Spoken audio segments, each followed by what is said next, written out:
So tonight and other times you've mentioned the tension from. It sounds like it's comes from identifying with the limited self, and I can't remember whether it was your first evening or one of the recordings. You mentioned that there can be layer upon layer of that sort of tension felt in the body. Do you know what I'm referring to? Yes. Yes. So how do you recommend working with that? That's my experience. I'm coming to this from another spiritual practice, and I'm curious how you recommend working with those layers of tension. Yes. Okay. Yes. Just first of all, a comment about these tensions in the body. That they're tensions that are laid down all through life, but particularly very early on in life. For instance, let's say that there was suddenly a very loud bang in the room. Let's say that, I'm not even going to suggest the sound system. Let's say a clap of thunder. Let's say a very sharp. We would jump. That there would be an instant contraction in the body, and for some time after the sound had disappeared, the echo of this contraction, this tension in the body, it would take some time, possibly some minutes, to dissipate out of the body. So that's what I call a residue, the residue that is left in the body after the initial shock. Well, in this case, the initial shock was a clap of thunder. It had no emotional content to it. So in almost all cases, in fact in all cases, it would wash itself out of the body in a matter of seconds or a few minutes. But if as a child we are repeatedly subjected to unloving behavior or circumstances in which we feel we have to protect ourselves or shrink, or this is like a repeated shock, and those residues don't get washed out of the body. They begin to build up in the body, and this is what I mean when I say they are laid down like layers in the body, and they last long after the relationship has been healed or not, or the situation or whatever it is. They last into adulthood, and they continue being laid down in adulthood in response to circumstances. And so the most of our bodies are a network of these layers of tension and contraction, and these survive the recognition of our true nature. So it is precisely this aspect of our experience that our yoga meditations are deal with. They are that part of our experience that lie below the threshold of the thinking mind. The thinking mind doesn't touch them. Even a clear, non-dual understanding doesn't touch these residues. So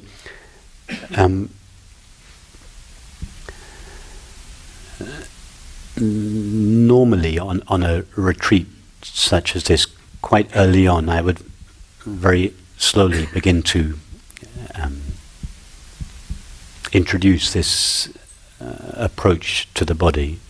But because I was away for a few days, in effect I kind of started halfway through the retreat, and I started from scratch. I did try to look at the meditations that you had listened to, but I couldn't.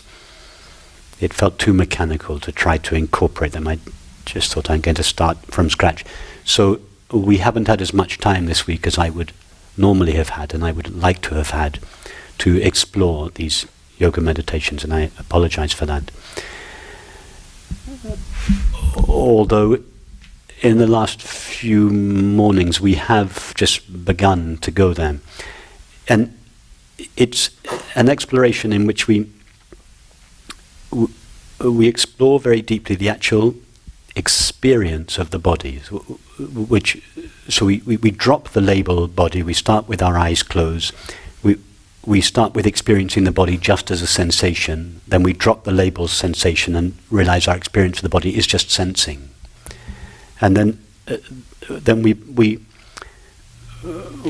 touched on this a little bit this morning. We allow sensing to expand into the field of awareness in which it appears. We notice, for instance, that the experience of sensing has no edges.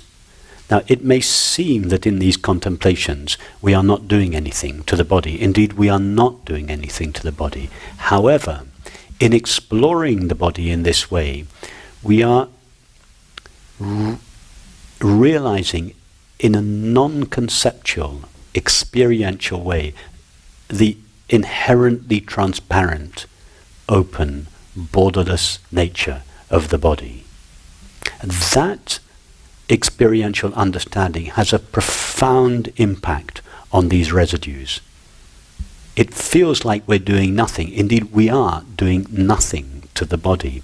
But feeling it in this way, feeling that the body, for instance, is just a borderless field of sensation rather than an object with a clearly defined border. To feel the body in this way liberates the body, or begins to liberate the body from the tensions that accompany the belief, I am a solid, separate entity. So in fact, we have been doing this for the last few mornings, although I haven't really mentioned the body specifically. I've referred more to sensing, and we have actually been allowing the body to liberate itself in our contemplation of these residues. And I would encourage you to go more in this direction. There are lots of examples on my website of these yoga meditations, and they are all based on this new way of feeling the body in a way that is consistent with our understanding. And they are tremendously powerful exercises. I sometimes call it homeopathic yoga, in the sense that it seems to be almost nothing, but it has a profound effect. It rewires the body, or it reorchestrates the body, and we feel the body more and more to be open and sensitive and empty and transparent. And in this process, layer upon layer of these residues of feeling, these ancient feelings, bubble up to the surface, and they are just they're sensations, they're tensions. They're layers of tensions that bubble up to the surface, and they are simply felt as sensations that are just allowed to soak in this warm bath of awareness and gradually percolate out into the surrounding space. And the surrounding space in turn percolates into them, transforming and dissolving these knots with the lovingness and the emptiness of the surrounding space. So that's a description, but it's a